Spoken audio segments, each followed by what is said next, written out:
Have you ever regretted opening up to someone who used it against you? If that's the case, I Tell You Things by Gracie Abrams might be your song. But before we get started, hello and welcome back to Lyric Dani. I'm your host Dani, and today we'll be analyzing and breaking down I Tell You Things by Gracie Abrams. So let's get started. Before we do get started with the song, I Told You Things marked as the 16th song from the deluxe version of The Secret of Us. And this song, it's like a gradually building up rage within the song in a way. How the expression of the song is just very impactful and meaningful. And the way Gracie performs this song, which has been trending all over TikTok and Instagram due to her tour performances as well as festival performances, she just like adds that character to the song, and the way she sings it in a way, it's like you get to feel the song in a way that it also makes you want to like crash out as well. Like it's such a crazy song that makes you feel within the song in a way. So yeah, that's a quick intro side note to the song before we do get actually started within the lyrics of the song. So let's get started. So the beginning of the song starts off with, I told you things that I never said, you're the golden boy and my worst regret, so I cut the cost and I limited feeling. So it seems that you were trusting this person. This is a person that came into your life and you landed your trust into them and said things that you've never said to anyone else. And it seems that this boy was like a blessing and a curse both at the same time. He was charming, perfect, the chosen one. But something happened and you ended up being hurt. That's why he's the golden boy, but at the same time, he's my worst regret. Like, he's your worst regret. Cutting the cost and limiting feeling, it's like not focusing or letting the heartbreak consume you, so you decide to suppress it in a way. You're suppressing those feelings and not processing what happened in an emotional way. So that way it was like easier to move on. It's like you're suppressing the express in a way. But eventually, that didn't really work out. So you were all at once till the fade to black, to your cigarettes and poems back. You're in my hands, now you're in my ceiling. It seems that the charming boy became repulsive and the colors of your relationship ended up fading away. And we can see this theme going on throughout the song as well. Taking his cigarettes and poems back, it's like how he just like left your life and he took part of his charm within him as well. You were in my hands, now you're in my ceiling. It's how you guys were so close, but now you stare at the ceiling, remembering how you guys were so close to each other, but now everything that was real, now it's just in your mind. It's like if it vanished away in a matter of time. Continuing with the song, it goes, but how's the city been? You get recognized at the local bar by the drunken guys and the starlit girls they claw for pieces. So it seems that the charming boy that was once yours is very well known at his city, how he goes out and charm all the people he's trained for, and how starlit girls seem to claw for pieces, loving his attention. Do you give a few? Do you like that? Do you freak out or get sad? Do you go home or am I reaching? But you have these spiraling thoughts going within you. Does this charming boy like the attention he gets? Is he also hurted by the relationship? You seem to overthink what he's doing in this instant while you stare at your ceiling. So proceeding with the song, we're heading towards the whole build-up of this rageness that I mentioned at first. Hey, wait, guess what? Yesterday, I stopped and played it safe instead of walking straight to you to say, stay, never mind, okay. Don't mean it, plus you've changed, not much, but just enough to throw away fake fantasies and games. So, instead of reaching out to this person, you didn't. And you let things go instead of insisting. But you do admit that this wasn't the decision you wanted to take in first place. Although you wanted to crawl back to this person, you knew they've changed in every single way. And it's a version of them that you knew wouldn't take you back at any given chance. And the not much but just enough to throw away fake fantasies and games line, it's like how all these broken promises that they said to you and the mind games that left you hurt it, you knew that if you went back to them crawling, they would just hurt you all over again.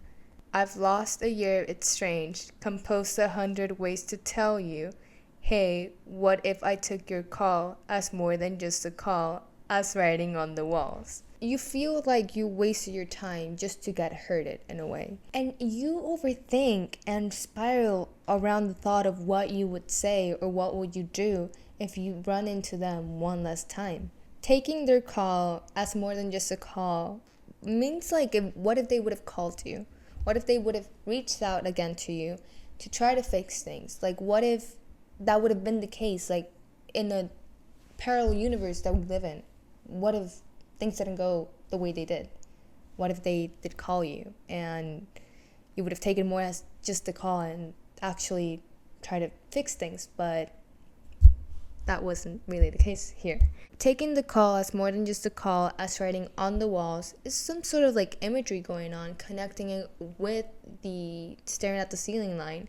It seems that everywhere you look, within your room at least, and like the walls, the roof, the floor, everything, just seems to be some sort of image of this person that hurted you, because it seems that it's the only thing that you can think of. It's the only person you can think of, the only conversations that go through your mind.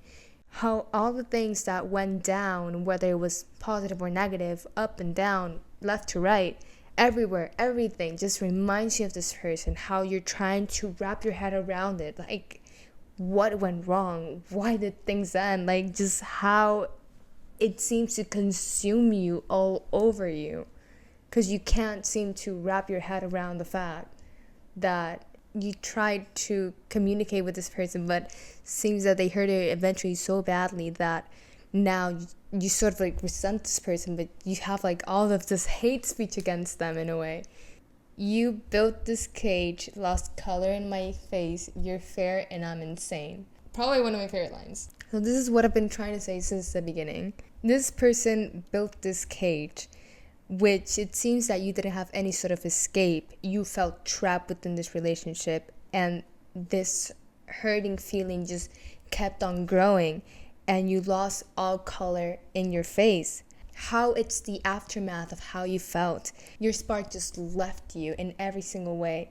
You're heartbroken, you're hurted, and it seems that there is no repair to your pain. Him being fair and you being insane is just a slight reference to how everything just shattered down and how badly you were hurted.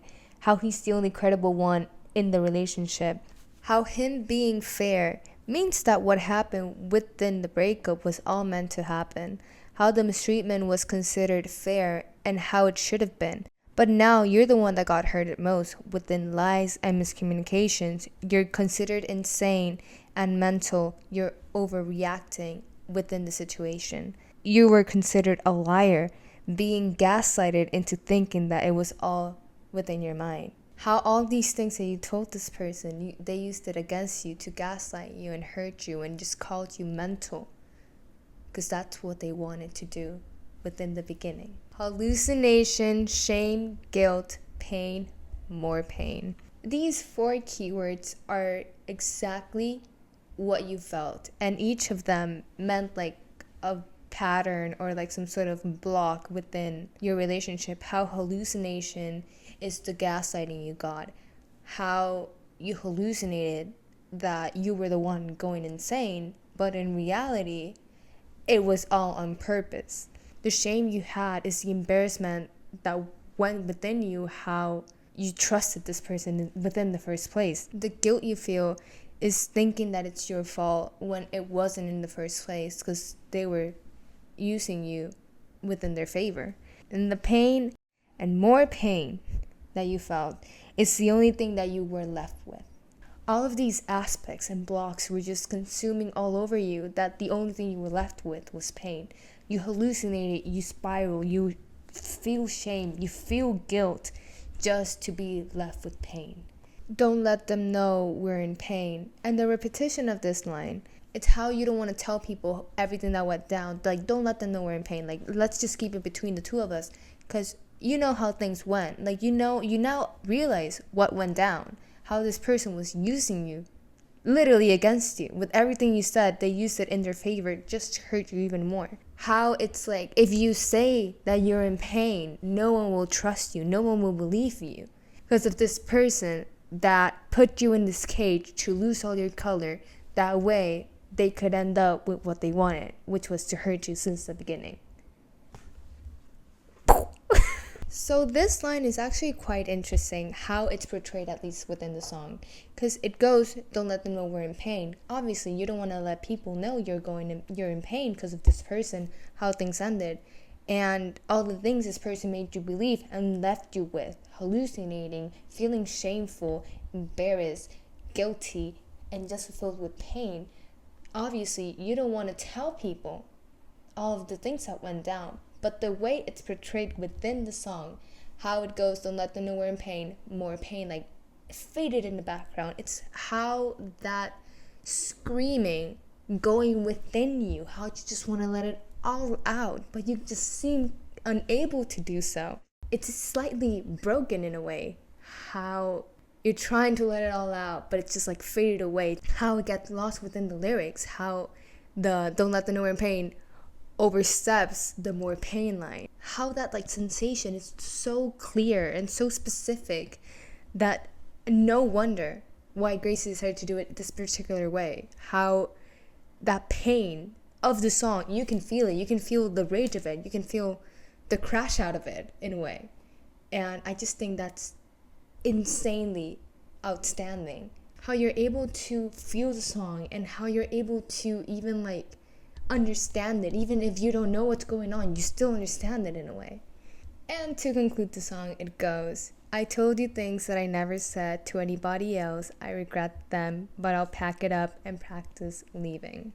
So it seems that we're going back to the beginning of the song, how you told this person things that you've never told anyone, and now you regret them.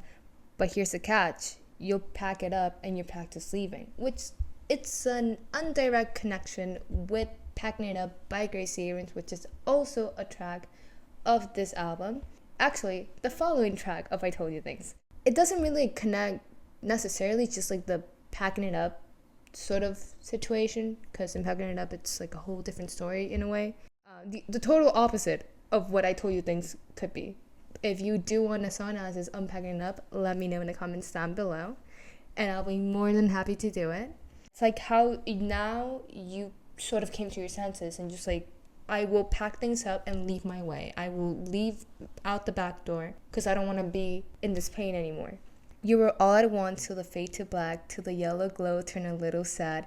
You were in my hands, but you're good at leaving. I did mention that there's a color connection going on, how it went from all at once to fade to black, so how it just like left it in this like black shade that's just very sad and nothing is left anymore. How the yellow glow turned a little sad, so it went from yellow to black in a way. And how you were in my hands, but you're good at leaving. It's how they left you so out of reach. Despite everything that went down, you still linger to that thought of like, I had you within my hands, in my grip. Now you're so out of reach that the memories that go through your mind just leave you spiraling and crashing out. It's not just the lyric, it's the melody, it's the way it's portrayed, it's the way she performs it. Everything just makes this the most valid crash out song of all times. So yeah, let me know your thoughts of it. And that is a wrap. Thank you so much if you stayed all the way through. If you enjoyed this video, please let me know in the comments down below. Like, share, subscribe, whatever you want. Be my guest, and I'll see you on the next one.